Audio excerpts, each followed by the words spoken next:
Cante. Você é muito gentil. Já vou lá. Amém. Louvado seja o nome do Senhor. Louvamos a Deus pela vida Amém. dos nossos irmãos, glorificamos o nome do Senhor. Eu queria orar para nós iniciarmos mais uma jornada aqui, muito interessante, desse assunto maravilhoso que é a entrada triunfal de Jesus em Jerusalém. Vamos orar. Senhor, te louvamos Amém. na noite desse dia, te glorificamos, agradecemos a Ti, Pai, porque Tu é maravilhoso, Tu é aquele que nos dá a possibilidade de estar aqui nesse momento para aprender um pouco mais da Tua palavra. Jesus, te pedimos, Pai, que Tu possas nos abençoar, que Tu possas nos guardar, abençoar a vida, Senhor, do professor Marlon, do professor Wilton, de todos que estão aqui, Senhor, nessa igreja que se reúne nesse lugar. Muito obrigado, Jesus, por tudo que Tu tem feito. Abre nossas mentes para que nós possamos aprender um pouquinho mais de Ti. Te louvamos, te agradecemos em Teu nome. Amém e amém. Eu vou ler, professor Marlon, e o Senhor nos dá aquela explicação abençoada. É Evangelho de Marcos, né? Evangelho de Marcos. Que espécie de Messias? É a pergunta, né? Que espécie de Messias? Diz assim, é Marcos 11, do 1 ao 11. Diz assim, Jesus e seus discípulos se aproximaram de Jerusalém, diante de Betfage e de Betânia, Betfagé e de Betânia, perto do Monte das Oliveiras. Então Jesus enviou 2 discípulos, dizendo, vão até o povoado que está na frente de vocês, e logo que vocês entrarem aí, vão encontrar amarrado um jumentinho que nunca foi montado. Desamarrem o animal e tragam aqui. Se alguém lhes falar, por que estou fazendo isso? Digam, o Senhor precisa dele, mas logo o devolverá. Então eles foram e encontraram um jumentinho amarrado, do lado de fora, na rua, junto a uma porta, e o desamarraram. Algumas pessoas que aí estavam disseram, o que vocês estão fazendo, desamarrando o jumentinho? Os discípulos responderam como Jesus havia dito. Então permitiram que fizessem isso. Então levaram o jumentinho a Jesus, colocaram os próprios mantos sobre ele e Jesus montou. E muitas pessoas estenderam seus mantos pelos caminhos, outros puseram ramos que haviam apanhado nos campos. Os que iam na frente e os que seguiam gritavam, Hosana, bendito aquele que vem em nome do Senhor. Bendito seja o reino que vem, o reino do nosso pai Davi. Hosana no mais alto do céu. Jesus entrou em Jerusalém no templo e olhou tudo ao redor. Mas, como já era tarde, saiu para Betânia com os 12. Vamos aos aprofundamentos do texto. A segunda etapa na descida da montanha compreende os capítulos 11 a 13 de Marcos e mostra o conflito decisivo entre o projeto de Jesus e o projeto dos poderosos. A cena recorda vários detalhes da unção, aclamação e posse do rei Salomão e sua função de julgar e de zelar pelo templo. O tema rei-juiz avança pelos capítulos 1 a 13, bem como a questão do templo, lugar em que se desenrolam os episódios desse capítulo. O Monte das Oliveiras fica a oriente de Jerusalém, e, segundo a tradição, o Messias chega desse ponto cardeal. A menção de pessoas que aclamam à frente e atrás faz pensar no Salmo 47, o hino de louvor à realeza de Yahvé. A frase Deus sobe por entre as nações, as orações, no versículo 6, é particularmente interessante nesse contexto. Sobretudo, se imaginarmos que se tratava de uma procissão, talvez com a Arca da Aliança. As aclamações que cercam Jesus, como outrora cercavam a Arca, fornecem pistas interessantes para aprofundar a primeira pergunta de Marcos. E deve-se notar que é o povo quem conhece essas coisas, e não o grupo próximo dos 12. Em primeiro lugar, a palavra Hosana, na sua origem, significa salva-nos, e expressa muito bem a situação do povo e a função do Messias.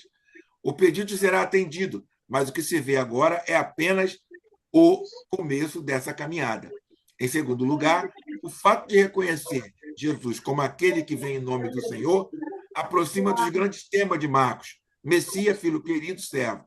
A menção ao reino de Davi coroa o tema Messias, unindo terra e céu no mesmo desejo e projeto.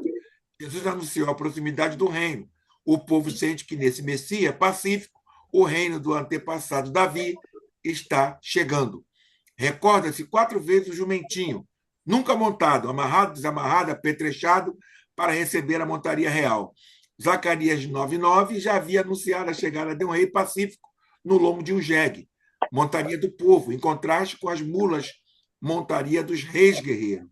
Jumentos foram no passado a montaria de juízes, Juízes 10:4. Fato que reforça o tema Messias juiz, no presente texto, até o fim do relato da paixão. O Messias Reis é bem acolhido pelo povo. Basta comparar os porquê dos fariseus e doutores da lei e suas reações, como o porquê. É a reação dos donos do jumentinho. Nesse episódio, os discípulos quase não interagem. Somente 2 deles executam um ato de obediência banal em 6 ações: e encontrar o jumentinho amarrado, desamarrá-lo, responder a pergunta prevista como repórter na preparada e levar o jumentinho a Jesus e ceder os próprios mantos como estofo para o trono do rei. Do ponto de vista catequético, é interessante notar que ouvem o povo aclamando festivamente a realeza de Jesus Messias. Desde o tempo de Salomão, o rei era responsável pelo bom andamento do templo. É o que fará esse rei juiz nos episódios seguintes. Por favor, professor Marlon, não é hoje o Marlon? Nos abençoa, por favor. É hoje. Boa noite, meus irmãos, a paz, tudo bom? Todos estão me ouvindo? Muito bem. Sim. Olha, eu vou falar uma coisa. Eu não sei o que acontece, que toda vez que eu vou entrar no meu computador, no Zoom aqui, dá um problema. Eu já fiz outras reuniões no Zoom, mas quando eu vou entrar aqui, sempre dá problema. Eu não sei o que acontece. Mas vamos lá. Bom, eu vou tentar entrar aqui pelo meu computador, eu estou pelo celular. Eu vou continuar tentando entrar pelo meu computador, vamos ver se dá certo. Enquanto isso, a gente vai dando continuidade à aula. Em primeiro lugar, boa noite a todos, a paz do Senhor a todos. Esse texto é um texto bem complicado. Eu estava estudando ele hoje, e ele é um texto bem complicado. Eu quase comentei isso com o Wilton um pouco mais cedo. Eu falei assim, eu acho que eu vou comentar com o Wilton, mas eu decidi comentar na hora, né? Eu achei esse texto um texto complicado. E geralmente, quando no Novo Testamento existe um texto complicado, é sinônimo de uma coisa. É sinônimo que talvez esse texto tenha um amparo histórico, né? Sinônimo que esse texto tenha um amparo histórico. Eu acho que eu consegui entrar pelo computador aqui. Eu vou ver se eu falo pelo computador e... Só um minuto. Se não der certo, eu volto aqui para o celular.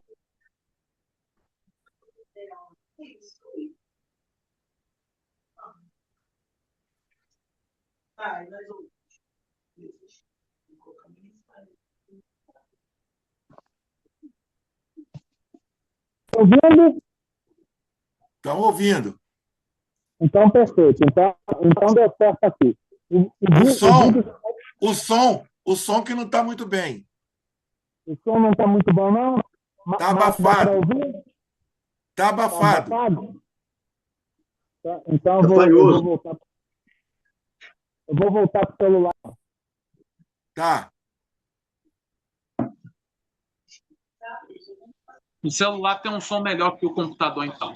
Bom, então vamos continuar. Esse é um texto que é um texto complicado, como já foi dito. E todo texto complicado, todo texto que tem uma complicação aqui, assim, ele indica uma coisa interessante. O que ele normalmente quer indicar? Ele quer indicar que talvez ele tenha uma historicidade. Isso é uma coisa bastante interessante para a gente observar. Ele quer dizer que ele tem uma historicidade. A gente já começa o texto com a entrada de Jesus na cidade. Eu queria ler aqui com vocês, nessa versão aqui, que é a versão de um comentário que eu tenho. Eu gosto muito dessa versão aqui quando eu vou tratar dos estudos bíblicos. Inclusive, nos outros, eu trago essa versão aqui.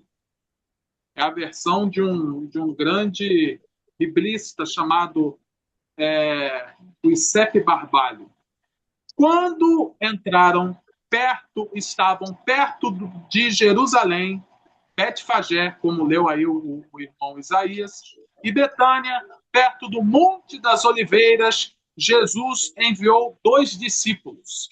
E aqui, essa questão do Monte das Oliveiras tem um significado especial, porque o Monte das Oliveiras ele está muito ligado à questão da messianidade. O Messias, ele surgiria do Monte das Oliveiras, né? Aquelas profecias, né? Aquele estudo escatológico que a gente tem lá do tempo de Assembleia de Deus, por exemplo, que fala que Jesus vai vir no Monte das Oliveiras, nessas coisas, que pegam aqueles textos lá do Antigo Testamento, não, porque Jesus vai vir no Monte das Oliveiras depois da grande tribulação. Isso já se cumpriu nessa primeira vinda de Jesus.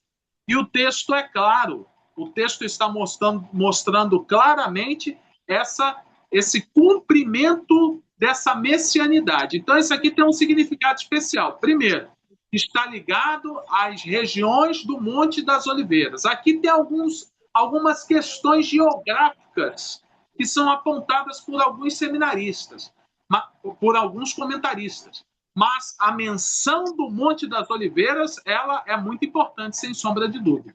Então, isso já indica messianismo. O fato de Jesus entrar na cidade de Jerusalém, montado num jumento, também demonstra o cumprimento, entre aspas, né, de uma profecia do Antigo Testamento. Mas haja visto o seguinte, eu tenho notado que o pastor Wilton ele tem batido muito nessa tecla, é algo que a gente também precisa bater. É a questão do seguinte, eles, quando a gente lê esse tipo de passagem da Bíblia, a gente tem que ter a seguinte percepção, que os autores estavam interpretando a vida de Jesus à luz dos textos do Antigo Testamento, e não ao contrário. Certo? Eles não interpretavam o texto primeiro para depois ver a vida, não. Eles interpretavam a vida de Jesus, o que é chamado de evento Jesus Cristo, para depois encontrar uma base no texto do Antigo Testamento e assim construírem uma teologia no Evangelho. Uma teologia na narração do Evangelho. Por isso que tem alguns textos, por exemplo, que são citados para ratificar a messianidade de Jesus, mas se a gente for ver numa exegese, a gente vai ver que não tem muita ligação messiânica.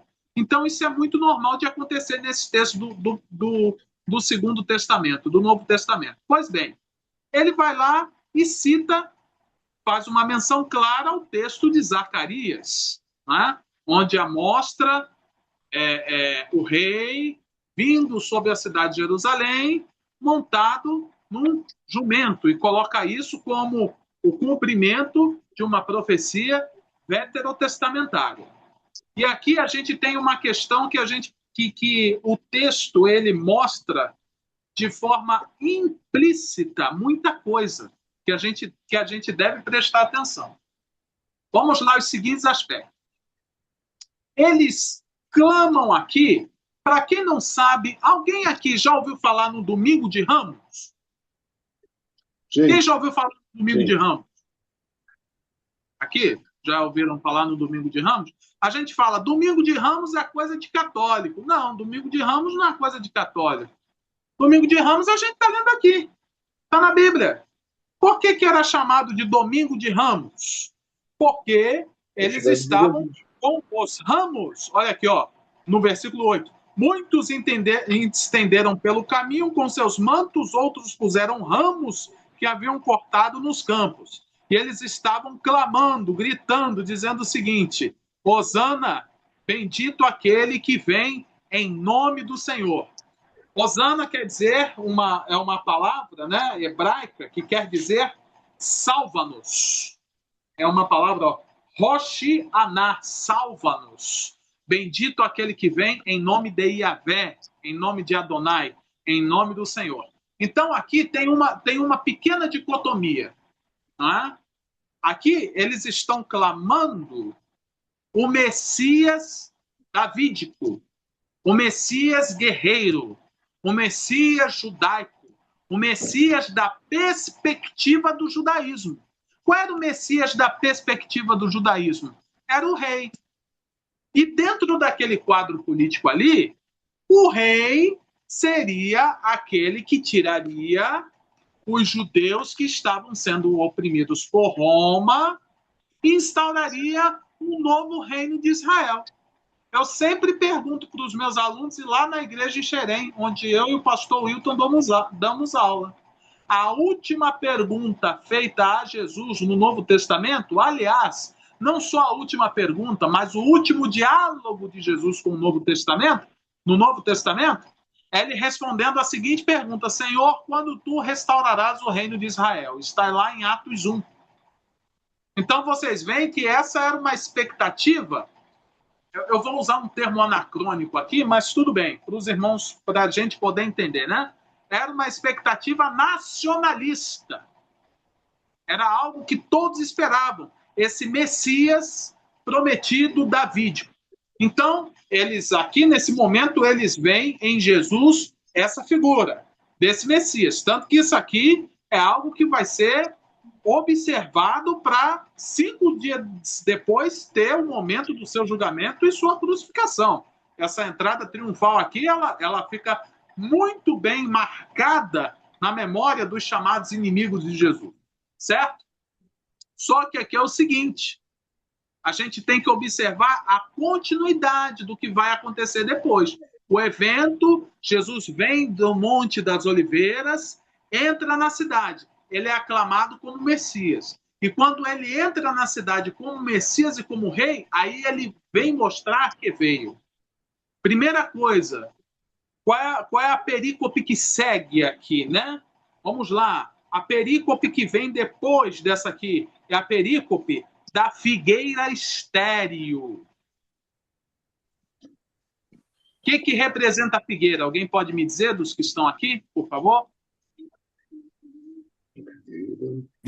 Eu me esqueci. Alguém Esqueceu? sabe aí? Não tem problema, não. A figueira seria Israel? Israel! Eu lembrei. Israel que não dava mais fruto, é isso mesmo. Israel que não dava mais fruto. E Jesus disse para ele, seca-te. Né? Jesus disse para a figueira, seca-te. E a figueira não deu mais fruto. Israel já não estava mais dando fruto. Por quê? Porque o seu sistema já estava com o problema, é que a gente vê a questão aqui da figueira, né? Só com os olhos de um ato literal, e a gente não vê o que representa a figueira. Pode ter acontecido de Jesus ter falado para a figueira secar? Pode ter acontecido, né? Mas a gente tem que olhar o que o evangelista quer dizer com isso. E o mais interessante é o seguinte, ó, logo após Jesus dizer para a figueira secar, qual episódio tem? Ele expulsa os vendedores do templo. É a confirmação de que a figueira já estava seca. Então, a partir do momento em que Jesus é recebido da cidade e ele é recebido como Messias, ele vai mostrar que veio. E ele vai dizer o seguinte, o que Jesus está querendo dizer aqui, né? O reino que vocês esperam não é esse. O reino que vocês esperam não é uma guerra, não é um rei que vai sentar num trono e vai governar e vai destituir Roma, não. O reino que Jesus traz é um reino de uma esfera espiritual. O reino de uma esfera extraordinária que não é feita através de ações humanas, mas de ações celestiais. Essa entrada de Jerusalém deixa isso muito claro. E é preciso deixar assim, né? Hoje eu vou encerrar, porque hoje o estudo é bem rápido, né? Foi bem rápido, assim, para a gente aprender algumas coisas. E eu vou encerrar aqui com uma frase do comentarista que me chamou muito a atenção e que eu queria compartilhar com os irmãos. Eu achei muito interessante. Olha aqui, ó. Portanto, a cena da entrada conserva a ambiguidade e o claro escuro de muitos outros gestos e palavras de Jesus. De um lado, ele quer provocar com seu modo de agir uma interrogação e uma resposta. De outro, ele retifica as interpretações errôneas e as expectativas pseudo-messiânicas. Sua entrada se conclui no templo. Seu olhar em torno não é o do turista que visita o templo pela primeira vez, mas como Marcos observa em outros lugares, é o olhar do enviado definitivo que julga e intervém, prepara o gesto decisivo do dia seguinte, a purificação do templo.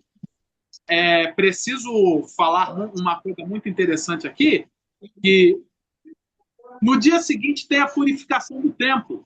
Isso lembra muito a questão de Judas Macabeu. Eu não sei se os irmãos conhecem a história, né? Eu vou compartilhar aqui. No período de intertestamento, o templo ele foi contaminado pelas religiões helenistas.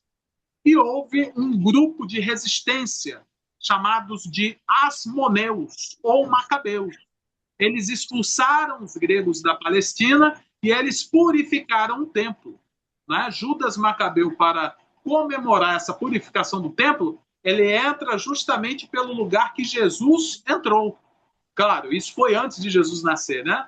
Jesus entra no mesmo lugar que ele. Ele entra comemorando a purificação do templo. E essa festa, ela é tida até hoje, ela é comemorada até hoje pelos judeus. Se chama Hanukkah. Eu, inclusive, fiz um trabalho, quando eu estava no seminário, mencionando essa festa Hanukkah. Depois, os irmãos pesquisem. Lá no Evangelho de João, é chamado de Festa das Luzes, lá em João 10, o Hanukkah. Então, a gente vê que as coisas todas se interligam. Jesus entrando pelo mesmo lugar onde entravam as autoridades também, onde entrou Judas Macabeu, e no dia seguinte ele vem mostrar a que veio. Ele vem mostrar que ele é o Messias, só que não é essa pseudo-messianidade que os judeus esperavam. É uma messianidade que vem não somente trazer uma reforma política, mas uma reforma do próprio ser humano. Fazer com que o ser humano se torne uma nova criatura, se torne uma nova pessoa. Essa é a proposta do Evangelho de Jesus Cristo. Amém? Deus Amém. Abençoe a todos. Amém. O professor, muito bom, muito bom. Realmente é fantástica essa nossa lição. É sempre maravilhoso, né? São sempre maravilhosas essas nossas lições. E eu gosto muito daqui do nosso estudo, porque sempre tem pessoas novas aparecendo. Temos aqui o Sérgio. Eu não sei se o Sérgio é do pequeno grupo que eu participo, Alvaci. Tem o Sérgio aqui, eu não sei quem é o Sérgio, mas seja bem-vindo, Sérgio. Se puder se apresentar aí, ficar tranquilo. E tem o nosso irmão iPhone. Esse irmão deve ser rico, hein, o Jair? Irmão iPhone. Eu creio. Irmão iPhone. Ou é irmã? Irmã iPhone, fala para mim. É o Jobson. Ah, é o Jobson. A minha colega ficou ocupada hoje, aí falou que só para a semana que vem, se estiver. Está tranquilo. Jobson está cumprindo a palavra dele aqui de homem. Disse que vinha mesmo. Vim mesmo. Está gostando? Está gostando, Jobson? O texto que nós estamos... Tu sabe o texto que nós estamos estudando, né? Eu cheguei agora, dei mole. É Marcos 11... Marcos 11, do 1 ao 11, Marcos 11, do 1 ao 11. A entrada principal de Jesus em Jerusalém. Mas, vamos lá, eu queria começar fazendo uma pergunta. Eu não sei se a Alvaci tem pergunta, se o Jair tem pergunta. Eu não sei se Jair tem pergunta. Professor Wilton, o irmão Sérgio. Eu sei o seguinte, eu quero fazer a primeira pergunta aqui. Quero fazer a primeira pergunta ao professor, se ele puder responder, ou o professor Wilton. É o seguinte, a dificuldade na leitura hoje de irmãos e nós diferenciarmos o Jesus do Messias. Diferenciar o Jesus do Messias. Eu creio, eu vejo uma dificuldade. Emendando, eu queria dizer que eu fiquei muito feliz em descobrir que Hosana quer dizer salva-nos. Quer dizer, olha que loucura. Hosana, eles estavam, pelo amor de Deus, me salva do Império Romano, me salva desse governo opressor. E a gente cansa de ver nas manifestações, né? Até em filme, né? Aquelas pessoas, Jesus passando com um bezerrinho e as pessoas ali felizes, passando os ramos assim, né? Ai, que coisa linda. Pelo contrário, queria que você falasse sobre isso também. E, concluindo, por favor, qual a associação que a igreja de hoje faz com esse Jesus guerreiro que dominará todo o Brasil? Esse Jesus guerreiro que vai dominar politicamente, que o Brasil vai ser de Jesus e vai acabar a macumba, vai acabar a maconha, vai acabar a cocaína, vai acabar o governo, vai acabar o Congresso, vai todo mundo aqui reinar. Jesus é o rei do Brasil. Jesus vai dominar essa nação. Amém. Esse texto, essas pessoas, na época de Jesus, nessa entrada dele, tinham esse mesmo pensamento? Por favor, professor Marlon. Eu acho que essas perguntas elas são interconectadas, né? Elas estão todas dentro do mesmo contexto. Em primeiro lugar, vamos lá, sobre a messianidade de Jesus. Jesus, sem sombra de dúvida, ele é o Messias. Ele é o Messias.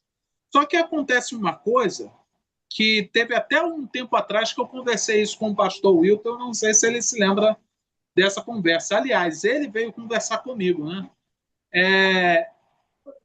A gente chegou à conclusão, nós conversando sobre a Bíblia, que Messias, na verdade, foi um termo genérico para um cumprimento de vários outros aspectos do Antigo Testamento.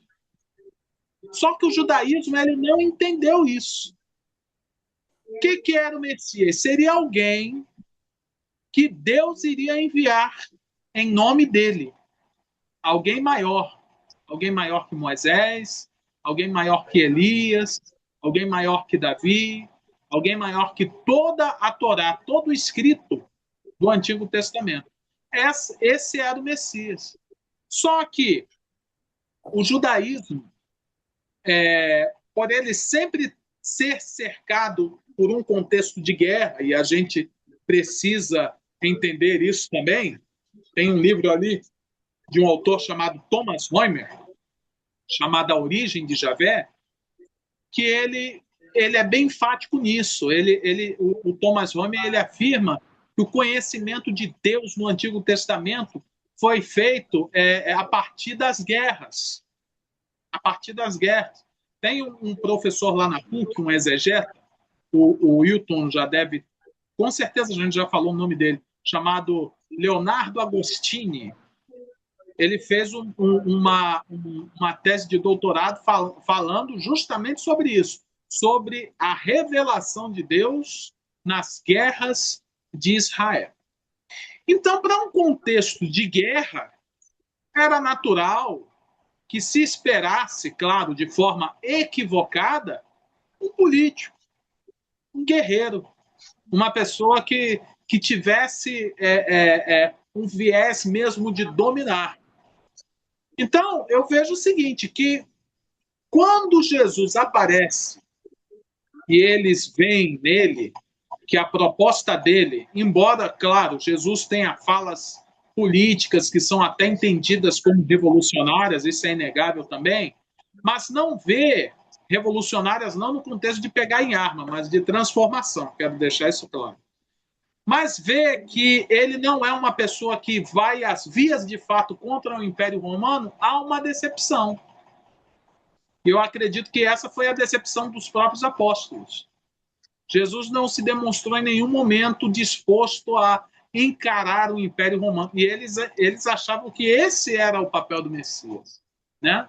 Então, aquele Messias judaico lá, que eles esperavam, aquele Messias lá, era uma má interpretação daquele momento histórico.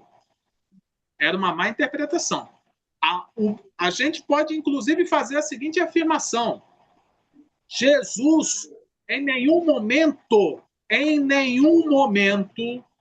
cumpriu as expectativas enquanto filho de Davi. A gente não vê ele se intitulando filho de Davi. A gente vê as pessoas chamando ele de filho de Davi. E se a gente for mais fundo ainda, Jesus em nenhum momento se autoproclamou Messias. Não porque ele não fosse o Messias, mas porque a compreensão de Messias naquele momento estava totalmente deturpada. E a mensagem de Jesus ela não se encaixava com o ideal de Messias que se tinha naquele momento. Então, essa é a primeira coisa. Aí a gente vai para outra questão. Qual era, então, a mensagem de Jesus? A mensagem de Jesus era o seguinte: era o reino que vinha do céu, e aí tem um autor muito, muito interessante, né? Conhecido, eu acho que todos aqui conhecem, eu já citei ele aqui em outros encontros, chamado Joseph Ratzinger, o Papa Bento XVI, que ele diz o seguinte, que quando Jesus diz é chegado o reino de Deus, ou o reino dos céus, Jesus está anunciando a vinda dele mesmo. Então, o reino de Deus não é centralizado numa visão política, não é centralizado num exército, não é centralizado num partido. O reino de Deus é centralizado na pessoa de Jesus Cristo. E em nenhum momento ele falou que essa transformação seria através da força, da violência. Essa transformação é feita através do Espírito. É feita através da fé na mensagem de Jesus. Então, quando a gente fala de um Jesus que quer dominar, né, que ele está aí para dominar a sociedade, dominar a política, dominar os setores sociais, essa é uma mensagem anti-evangélica, porque tudo que Jesus não buscou foi o domínio. Jesus não buscou o domínio em nenhum momento. Tem uma passagem que eu acho que é bem emblemática para essa situação, que é aquela passagem onde Jesus está diante de Pilatos, e Pilatos ele diz: você não entende que eu tenho poder para te liberar ou para te prender? E Jesus disse para Pilatos: nenhum poder tem sobre mim, se não te fosse dado do alto. Então, o que Jesus está querendo dizer ali? Está querendo dizer claramente que o único poder da qual ele era submisso era o poder do alto. Não é o poder humano, não são as instituições humanas. As instituições humanas existem enquanto base social para reger a nossa sociedade. Mas o papel de Jesus não é se infiltrar nelas e tomá-las para si. Não. Agora, o papel do cristão enquanto cidadão nessa sociedade, não é? Que é uma sociedade corrompida, é uma sociedade egocêntrica, é uma sociedade com problemas seríssimos, o papel do cristão é o seguinte: parece algo simples, mas as pessoas não entendem. O papel do cristão é imitar Jesus Cristo. Você está num determinado departamento, num determinado setor, e antes de você tomar qualquer decisão, você pensar no seguinte: será que Jesus agiria assim?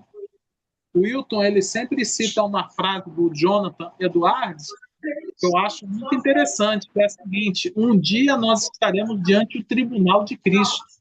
E como nós falaremos a ele que nós agimos de uma forma que o mundo age também? Né? O mundo age com egocentrismo, o mundo age com desamor, o mundo age com preconceito, o mundo age com dominação, e essas coisas são opostas, são antagônicas à pregação do Evangelho de Jesus. Respondida a pergunta, pastor Isaías. Tem alguma questão que ficou... Para documento, que é a intenção aqui do nosso grupo, né? Para deixar para gerações futuras, de 2035, 2050, 2070, maravilhoso, muito bom. Professor Wilton, quer acrescentar alguma coisa? Por favor, Wilton, fala alguma coisa aí. Jair, quer acrescentar alguma coisa? O irmão Sérgio, quer acrescentar? O Jovison? Por favor, Wilton. E essas questões, né, Isaías, a gente sempre vê que, assim como foi lá, é cá, né? A expectativa messiânica com relação a Jesus, como o Marlon bem colocou, nunca foi correspondida naquele período, porque eles tinham visões distintas, e é o que a gente vê hoje. Hoje você vê a expectativa que as pessoas têm sobre Jesus, a gente está na época de Natal, né? Como se ele fosse um Papai Noel celestial, como se ele fosse um patrocinador dos meus sonhos, como se ele fosse alguém que defendesse causas humanas aqui, no sentido de poderio, né, de avanço de instituições, mas poucas pessoas enxergam esse Jesus que é tratado aí no texto de hoje.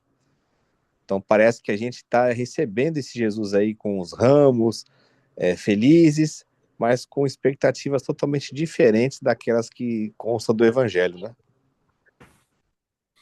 Amém, amém. Quer falar alguma coisa, Jobs? Muito obrigado, professor. Quer falar alguma coisa, Jobs? Oi, Isaías.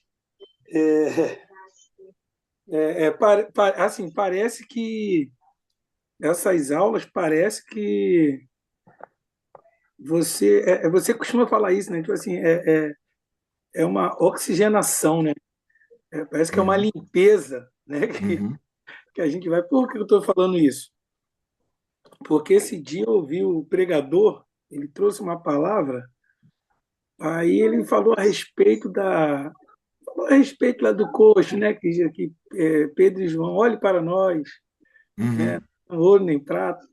Aí ele falou de uma maneira assim, como se todas as pessoas que entraram no culto não serviam a Jesus porque o coxo estava ali no chão e Pedro e João não, tinha algo diferente, foi lá e levanta e anda. Tipo assim, ele falou algo como tipo assim, que o evangelho teria que, então eu vou ali na praça agora, se eu ver um cara ali, então, se eu tenho Jesus, aquele cara vai ter que levantar, senão Jesus não está comigo. Ele falou de uma maneira assim, Eu ele usou sei, o termo, eu né? sei. Eu estou ouvindo a galera, os pastores, trazer essa palavra aí em relação o que o Evangelho de Jesus, né, a marca que ele deixou, que é a questão da simplicidade, né, simplicidade, né, Total.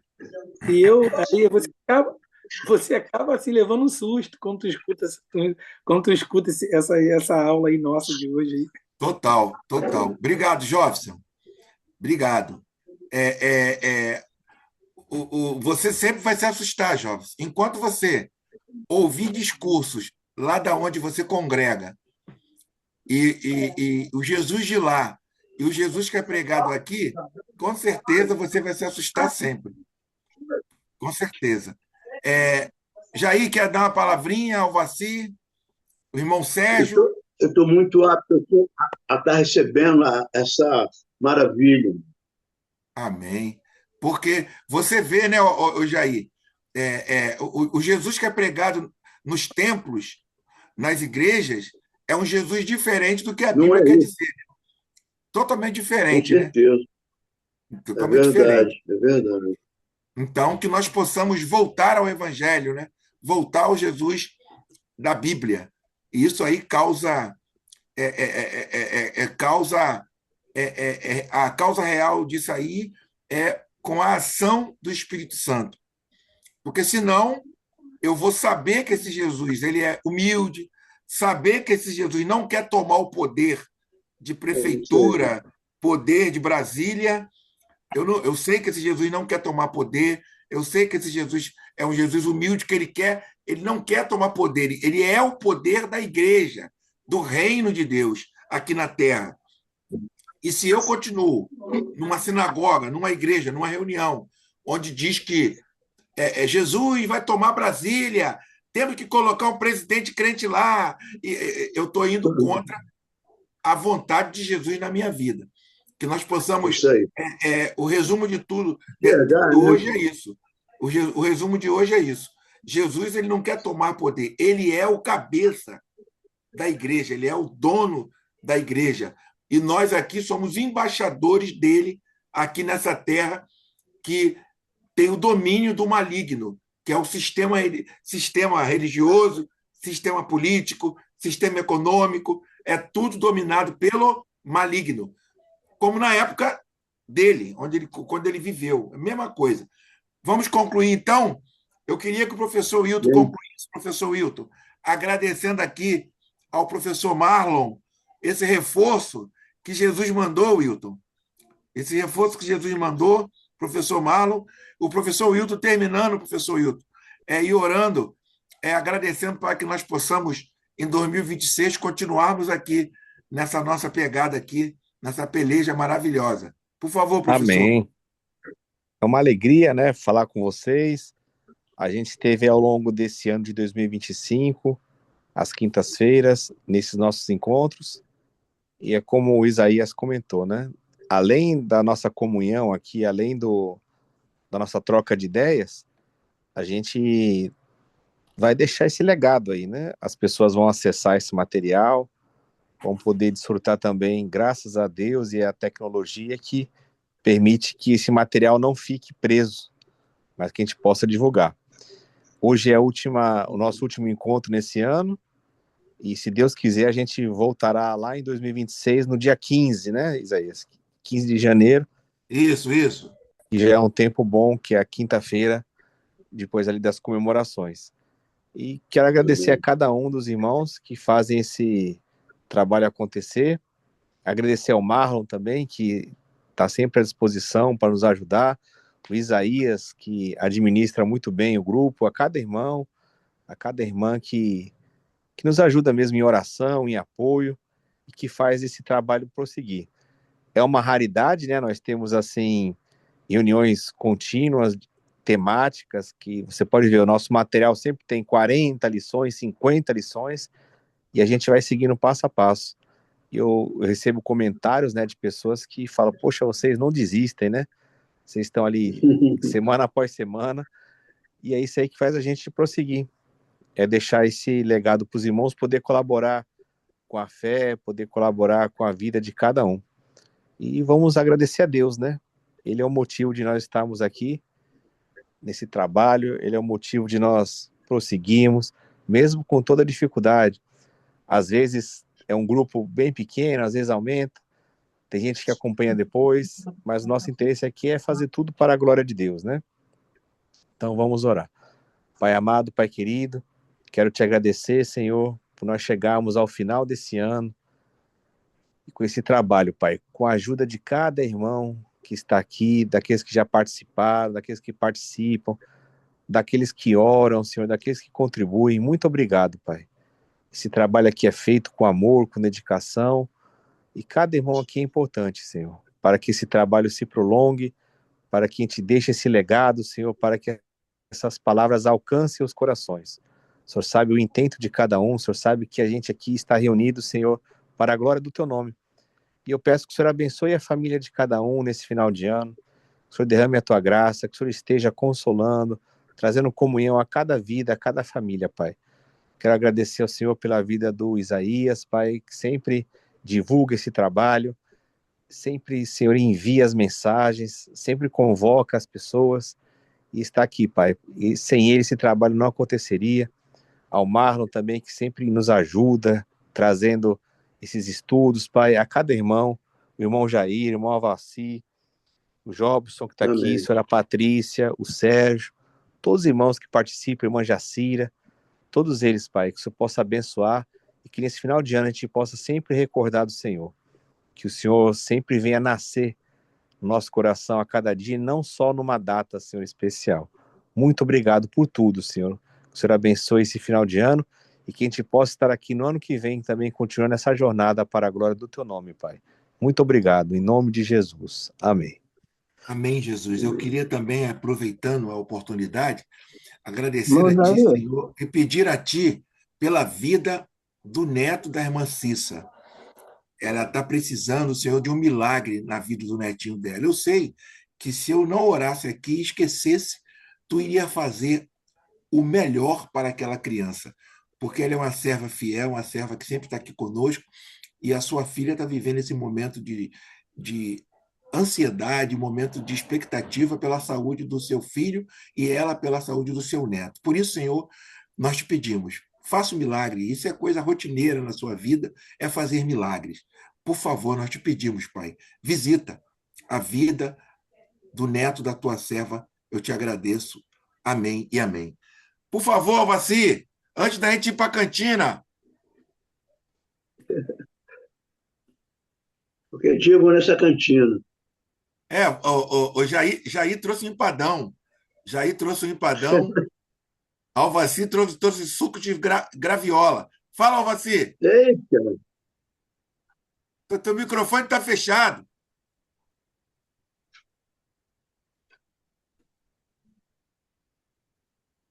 Está fechado teu microfone.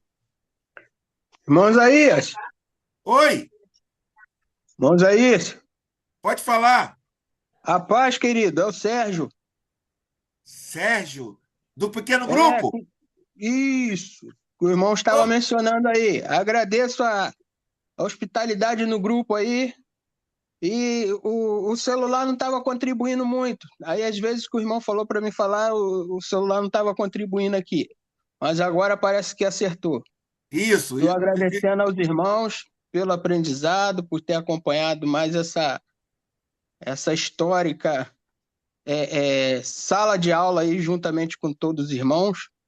E não peguei totalmente o ensino, mas o pouco que eu peguei já aprendi bastante coisas também, como o irmão mencionou, e só deixar aí o agradecimento para os irmãos. É justamente lá do pequeno grupo mesmo que o irmão falou. Bem, Amém. o irmão lembrou Amém. bem. Amém. Amém. Manda para mim, pode mandar para mim depois uma mensagem que eu mando para você essa aula aqui gravada, tá bom? Fala, Amém, meu Alvaci. querido. Fala, Na paz. Alvaci. Ô, Isaías, Estou te ouvindo.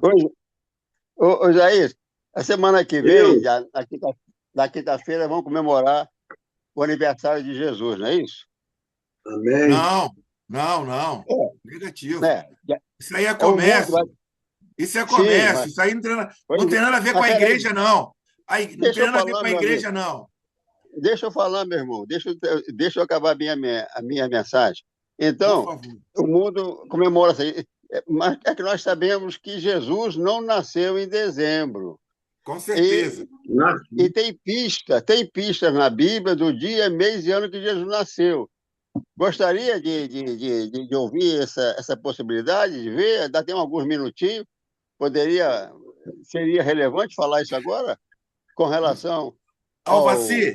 Alvaci, Oi. seria relevante, só que já é 9h48. 9h48. Isso. Essa Ao menos sua daqui a pouco fala, nós. essa É, sua fala é importante, porque nós sabemos que a maioria aqui dos irmãos, que agora lá em Jerusalém tá nevando, etc, etc, etc, né? Em dezembro lá neva. Então, vamos deixar para uma outra oportunidade, Alvaci, para nós nos aprofundarmos nessas questões, porque senão vai demorar 15 minutos, aí vai ficar muito grande o vídeo, entendeu? A tá gravação. certo, Mas é tá importante certo. demais essas tuas. Eu gosto de dizer que que essa provocação vai fazer com que o Jair vai pesquisar. Ué, o irmão falou que Jesus não nasceu em dezembro. Aí o irmão vai ter que Isso. pesquisar, é importante, para não ser enganado, né, Alvaci? Porque muita Isso. gente Aí é Isso aí. enganada. Muita gente é tem enganada. pista na Bíblia do dia, mês e ano que Isso, Jesus nasceu. exatamente. Tá bom, então, irmãos, vamos terminar agradecendo. E dia 15 de janeiro, querendo Deus, estaremos aqui de novo. Beijo no coração de todos. Fiquem na paz.